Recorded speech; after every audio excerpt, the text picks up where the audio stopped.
Do you want more success, more growth, more results?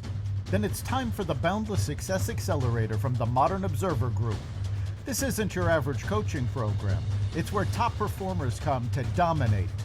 Weekly group sessions, on-demand coaching, a community that's got your back, and a power-packed library of tools to supercharge your business and career. No more excuses, no more waiting. Get in, level up, and start building the life you've been dreaming about. Visit us at modernobserver.com/boundless success to join today. Let's get you to the next level. We're here because the news is being distorted. We're here because people are being inundated with misinformation on social media. We're here because people are being judged guilty until proven innocent. We are fighting back with facts. This is not a safe zone, so buckle up, Buttercup. This is the raw, naked truth.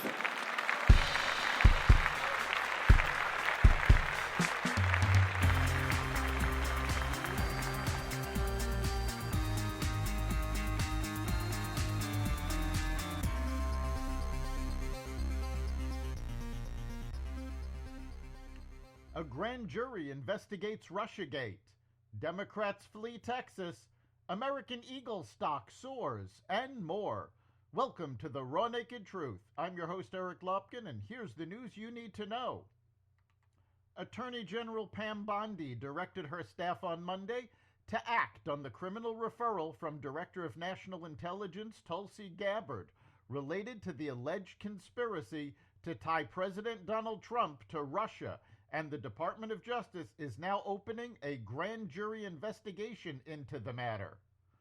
Bondi personally ordered an unnamed federal prosecutor to initiate legal proceedings, and the prosecutor is expected to present department evidence to a grand jury, which would allow the department to secure a potential indictment, according to a letter from Bondi and a source familiar with the investigation.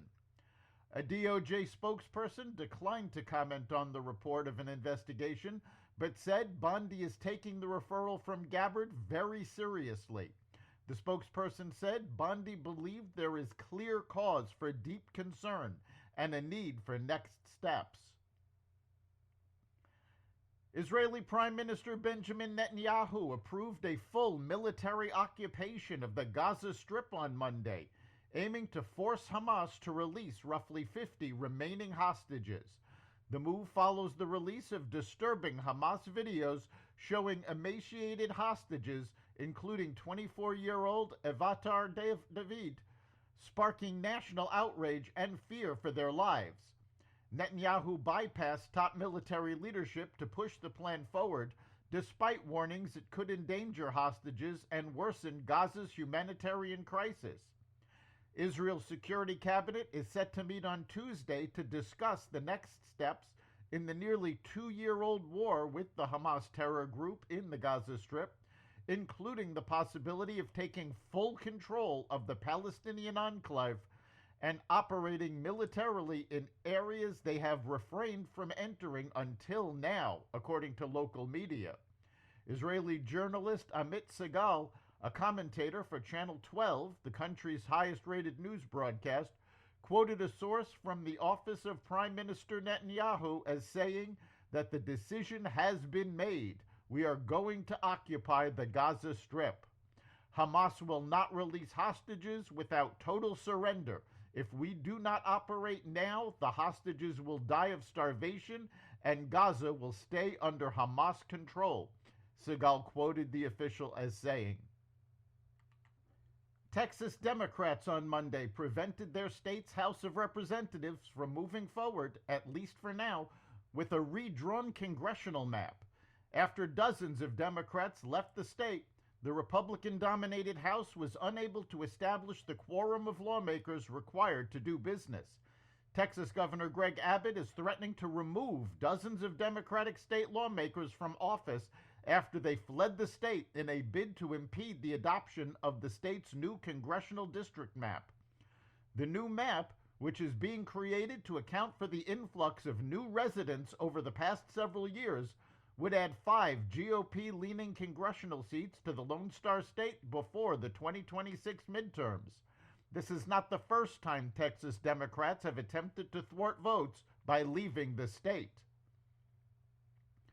President Trump threatened a substantial tariff hike on India over its purchase of Russian oil as Trump's August 8th Ukraine war ceasefire deadline looms. They don't care how many people in Ukraine are being killed by the Russian war machine, Trump said of India's government in a post on Truth Social. India's foreign minister called the move unjustified and unreasonable, adding that it is revealing that the very nations criticizing India are themselves indulging in trade with Russia.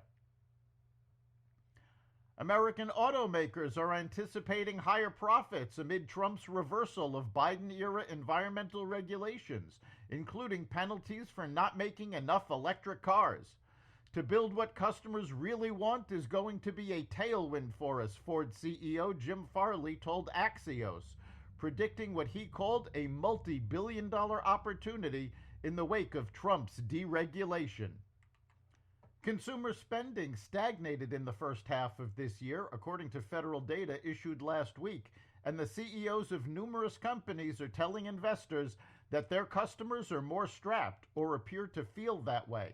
After spending lavishly through the post-pandemic years on everything from home improvements to travel, U.S. customers find themselves in a summer of economic uncertainty.